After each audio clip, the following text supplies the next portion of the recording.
interview of the year. It only took one comment about entitlement for Meghan Markle to completely unravel on Kelly Clarkson's stage, turning what should have been a friendly chat into an absolute disaster that no one saw coming. Kelly Clarkson's show has always been a safe space, a place where celebrities come to laugh, share stories, and connect with audiences in the most genuine way possible. Kelly herself is known for her warmth, her incredible voice, and her down-to-earth personality that makes every guest feel welcome. She's interviewed hundreds of people, from movie stars to musicians to everyday heroes, and every single time, she brings that same infectious energy and kindness. So when Meghan Markle was announced as a guest, everyone expected the usual. Some light conversation, maybe a few laughs, perhaps a story or two about life in California. The audience filed in with smiles on their faces, ready for another uplifting episode. The cameras were positioned perfectly, the lighting was warm and inviting, and Kelly's team had prepared a set of thoughtful questions designed to make Meghan feel comfortable. But from the moment Meghan walked onto that stage, something felt different. The energy was off. While Kelly stood up with her signature bright smile and open arms, ready to greet her guest with genuine enthusiasm, Meghan's expression was cold, detached, like she was doing everyone a favor just by being there. Kelly, ever the professional, didn't let it show if she noticed. She welcomed Meghan with the same warmth she gives everyone, gesturing to the guest chair and making a sweet comment about how great Meghan looked. The audience applauded politely, waiting for the conversation to begin. "Welcome, welcome. I'm so happy you could join us today," Kelly said, settling into her own chair with that easy, relaxed posture she's famous for. "How have you been? What's been going on in your world?" It was a simple opening question. The kind of softball question that every talk show host uses to ease into a conversation. Nothing controversial, nothing probing, just a friendly invitation to chat. Meghan barely looked at Kelly when she answered. "Well, just trying to navigate life with all the constant attention and scrutiny. It's exhausting, really. I don't think people understand how difficult it is to be in my position." The audience shifted uncomfortably. Nick Kelly's smile stayed bright, but you could see a flicker of something in her eyes. Confusion, maybe. Or the first hint that this interview might not go as smoothly as planned. "I can imagine it's challenging," Kelly responded, keeping her tone supportive and kind. "But you've also done so much incredible work. I'd love to hear about some of the projects you're passionate about." Again, a perfectly reasonable question. A chance for Meghan to talk about something positive, to share what matters to her with millions of viewers. It was a gift, really. Free publicity delivered with genuine interest. But Meghan wasn't interested in talking about projects. She leaned back in her chair, crossed her arms, and let out a long sigh that the microphones picked up perfectly. "You know what, Kelly? I think that's part of the problem. Everyone always wants to focus on the work, the projects, the charity. But nobody ever asks me how I'm actually feeling. Nobody ever considers that maybe I'm tired of performing for everyone all the time." Kelly blinked. The audience went completely silent. This wasn't just unexpected, it was uncomfortable. Kelly had literally just asked how Meghan was doing. That was the very first question out of her mouth. I actually did ask how you were," Kelly said gently, a small laugh in her voice, trying to lighten the moment. "That's how we started." Meghan waved her hand dismissively. "You asked what's going on in my world. That's not the same thing. That's surface level. That's exactly what I'm talking about." The tension in the studio was thick enough to cut. Kelly's producers were probably having heart attacks in the control room. This was live television, airing to households across the country, and their guest was already creating an atmosphere that felt more like a confrontation than a conversation. But Kelly is a professional. She's been in the entertainment industry since she was 20 years old. She's handled difficult interviews before, navigated awkward moments, and always found a way to bring things back to a positive place. So she tried again. "Okay, I hear you," Kelly said, her voice still warm but more careful now. "So tell me, how are you feeling? Really feeling?" "I'm here to listen." Meghan looked at her for a long moment, and for just a second, it seemed like maybe she would open up. Maybe this would be the turning point where the interview found its footing. Instead, Meghan laughed. But it wasn't a warm laugh. It was sharp, almost mocking. "How am I feeling? I'm feeling like I'm sitting here, once again, having to explain myself to someone who could never understand what it's like to live my life. You sit here in your little studio, singing your little songs, and everyone loves you. You have no idea what it's like to be truly scrutinized, to have every single thing you do picked apart by the media." The audience gasped. Actually gasped. Because Kelly Clarkson, of all people, absolutely knows what scrutiny feels like. She's been in the public eye for over 20 years. She's had her voice criticized, her weight commented on, her divorce plastered across tabloids, her parenting questioned. She's been through public battles with record labels and management. If anyone in that room understood media scrutiny, it was Kelly. And yet, Kelly didn't snap back. She didn't get defensive. She just took a breath and responded with grace. "I think a lot of people in this industry understand scrutiny, Meghan. We've all been through different versions of it. But I'm not here to compare experiences. I'm just here to have a conversation with you." "A conversation," Meghan repeated, her tone dripping with sarcasm. "Right. A conversation where you get to boost your ratings by having me on your show, and I get to sit here and be judged by your audience." Kelly's smile finally faltered. Just for a moment, you could see the hurt flash across her face. Because this wasn't just rude, it was cruel. Kelly had extended an invitation, offered her platform, prepared thoughtful questions, and was being treated like she'd done something wrong. "Nobody here is judging you," Kelly said quietly. "We invited you because we thought our viewers would love to hear from you. That's all this is." Meghan stood up. Just stood right up in the middle of the interview, while the cameras were still rolling, while the audience sat in stunned silence. "You know what? I don't need this. I don't need to sit here and be patronized by someone who's never had to deal with a fraction of what I've been through. You want to know how I'm feeling? I'm feeling done with this entire charade." Kelly stood up too, but not in anger, in confusion, in genuine concern, because this had gone from awkward to completely off the rails in a matter of minutes. "Meghan, please, let's just take a breath and talk about this," Kelly offered, her hands out in a peaceful gesture. "If I said something that upset you, I sincerely apologize. That was never my intention." "Your intention," Meghan scoffed. "Your intention was to get a ratings boost, and you got it. Congratulations. But I'm not going to stand here and let you pretend like you actually care about me or my well-being." The audience was frozen. Some people had their hands over their mouths. Others were looking around, wondering if this was some kind of prank, some staged moment that would be revealed as a joke any second. But Kelly's face said it all. This was real, and it was really happening. "I do care," Kelly said, and her voice cracked just slightly. "I care about every person who sits in that chair. I care about you. That's why I invited you here."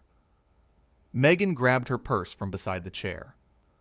"No, Kelly, you care about your show. You care about your image. You care about being America's sweetheart. But you don't care about me.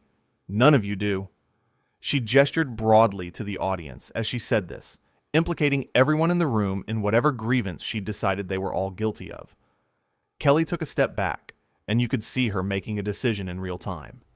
She could keep trying to salvage this, keep apologizing for offenses she didn't commit, keep extending olive branches that were being swatted away. Or she could stand up for herself, for her show, for her audience. She chose dignity.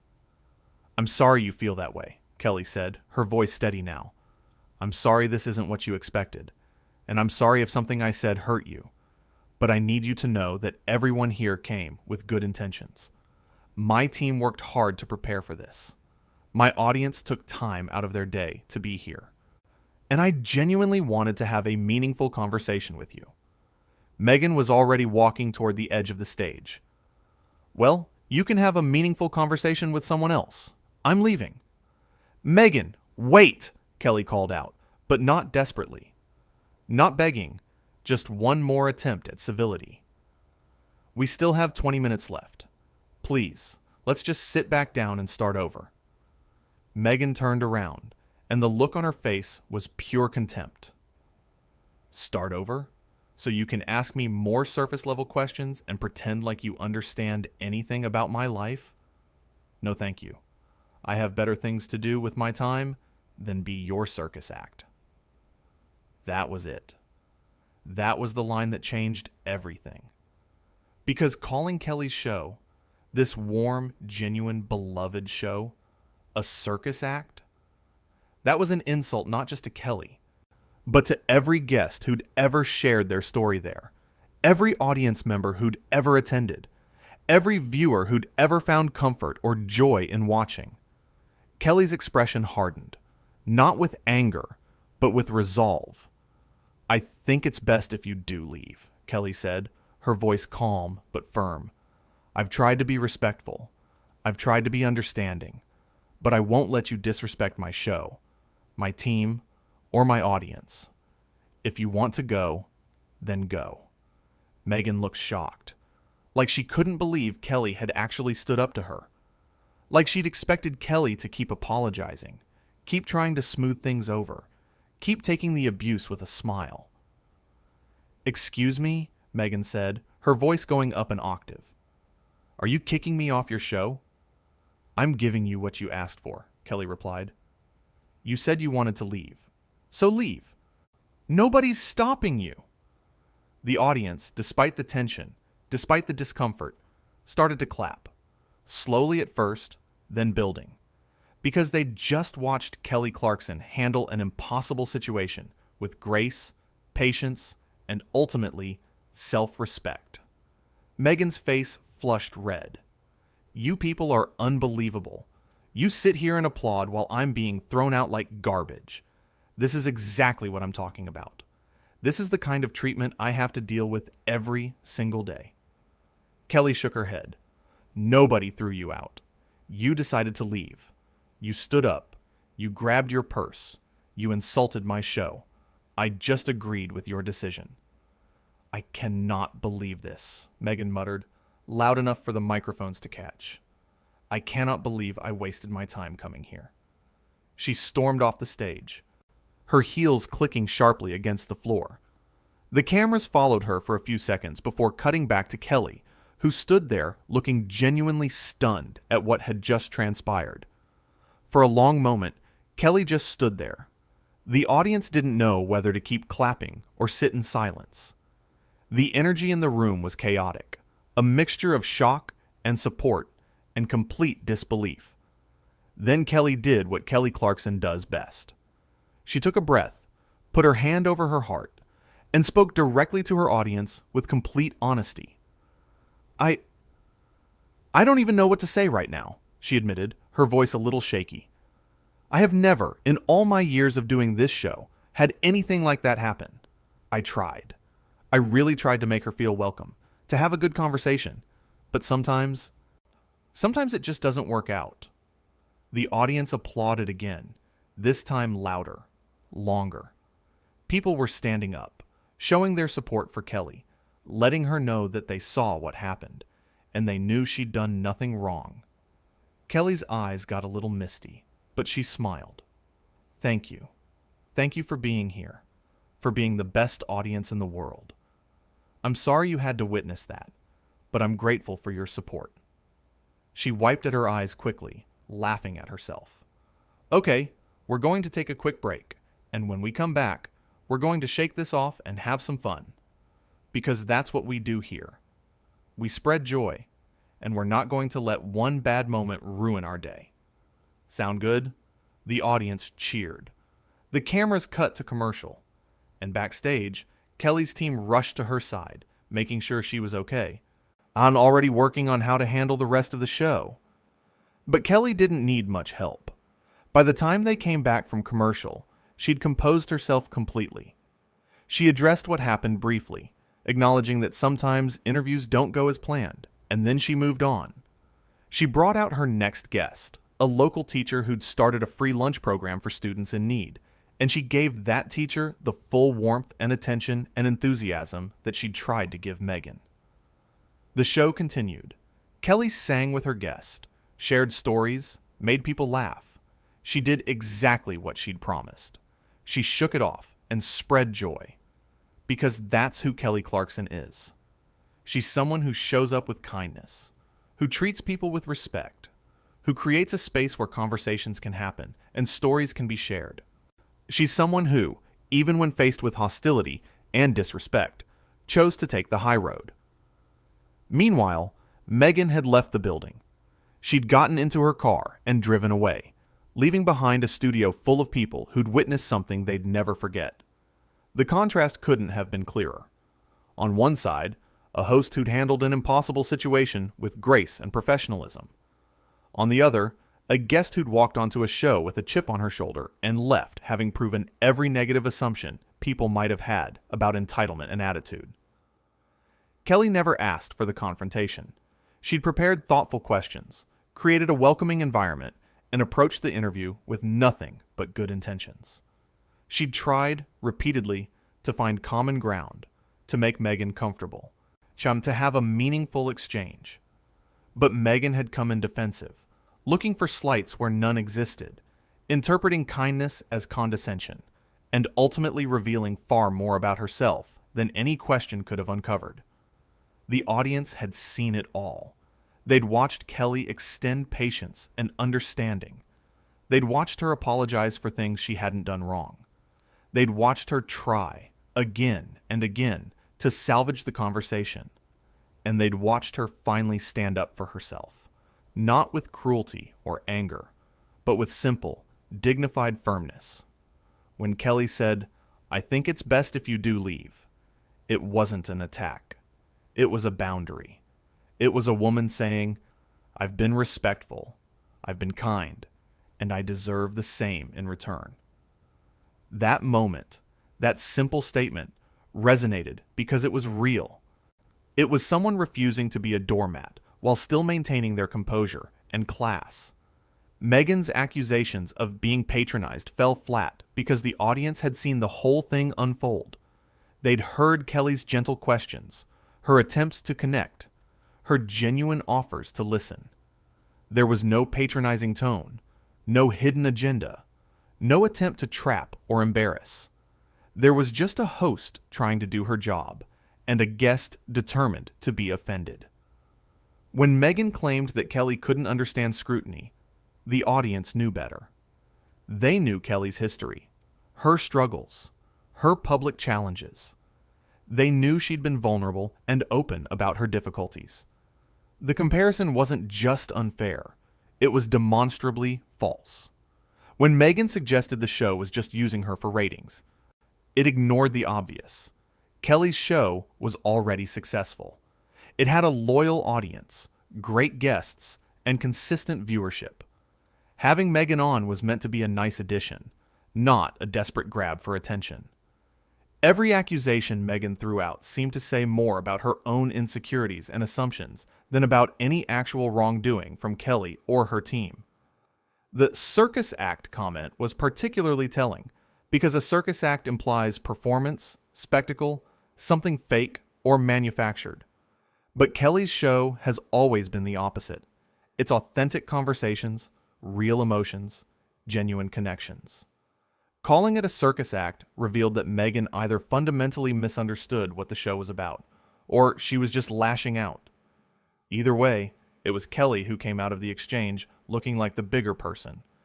She'd been calm when she could have been angry. She'd been patient when she could have been defensive. She'd been kind when she could have been cutting.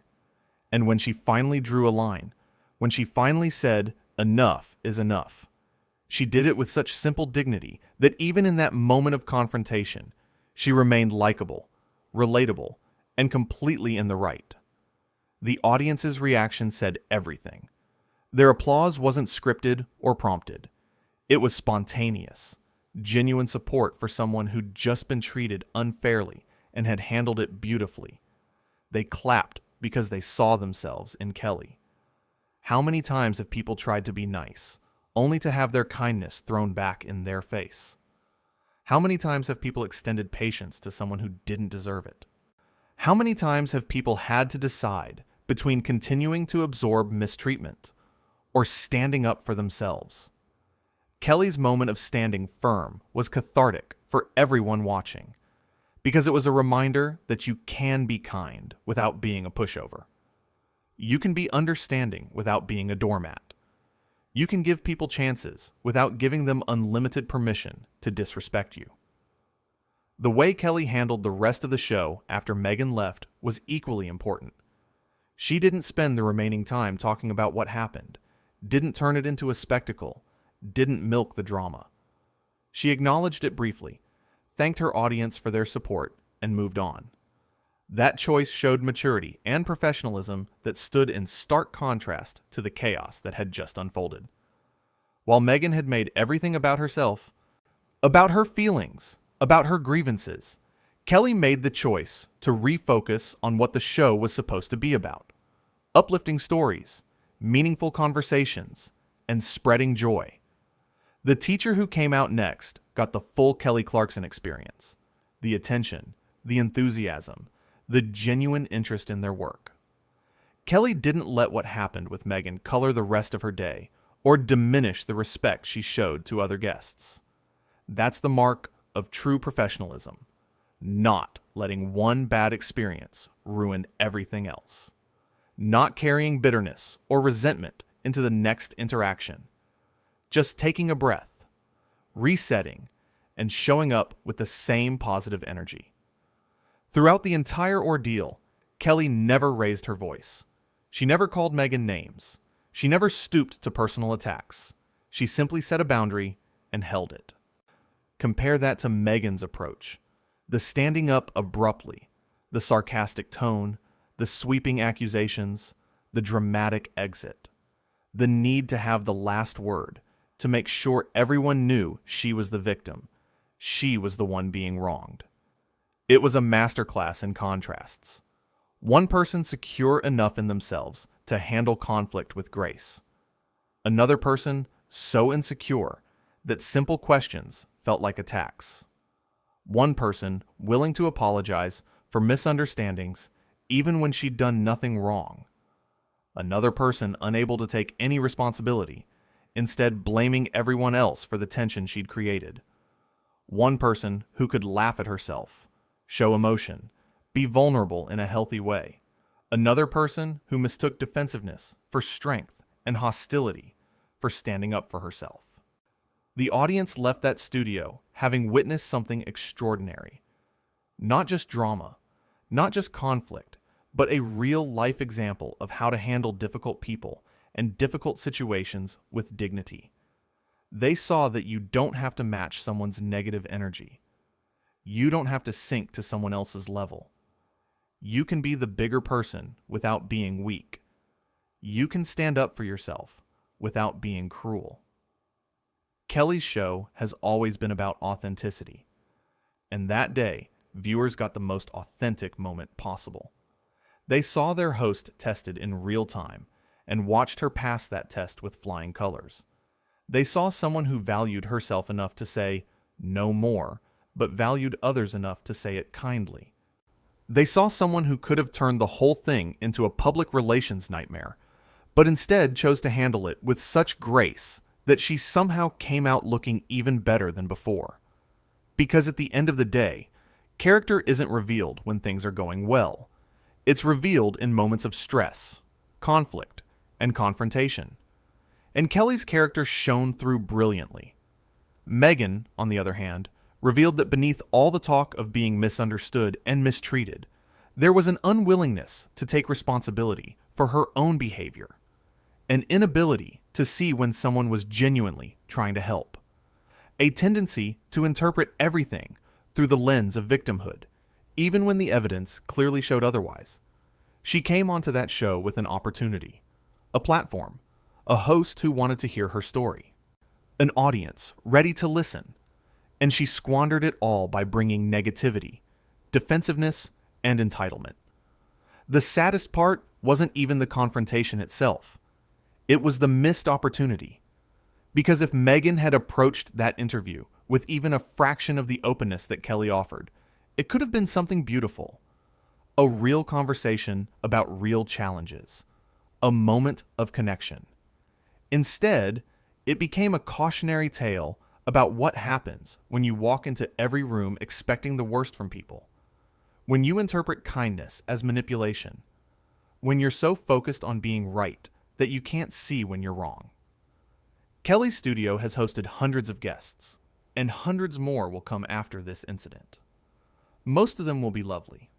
They'll share and laugh and connect with Kelly and the audience. They'll leave feeling heard and appreciated, and every single one of them will be grateful they're not the one who went down in talk show history as the person who picked a fight with Kelly Clarkson for no reason and lost spectacularly. Because that's what happened when you strip away all the posturing and accusations. Meghan picked a fight with someone who'd done nothing to deserve it, and she lost. Not because Kelly fought back, but because Kelly didn't need to. The truth was obvious to everyone watching. The cameras caught it all. The microphones picked up every word. There was no ambiguity, no room for interpretation. One person came to that interview with an open heart. The other came with a closed fist. One person tried to build a bridge. The other burned it down before it was even finished. One person walked away with their reputation enhanced.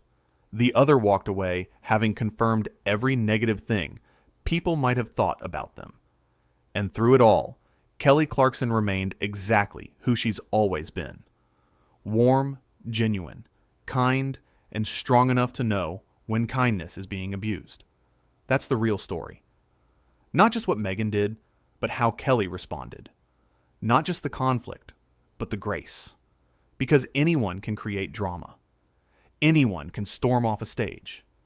Anyone can throw accusations and play the victim. But it takes real strength to stay calm in chaos. Real character to remain kind in the face of cruelty. Real wisdom to know when to keep trying and when to let go. Kelly Clarkson showed all of that and more. She showed millions of viewers what it looks like to have boundaries without being mean. To be patient without being passive. To be understanding without being a fool. She turned what could have been her worst professional moment into an example of how to handle yourself when everything is falling apart around you.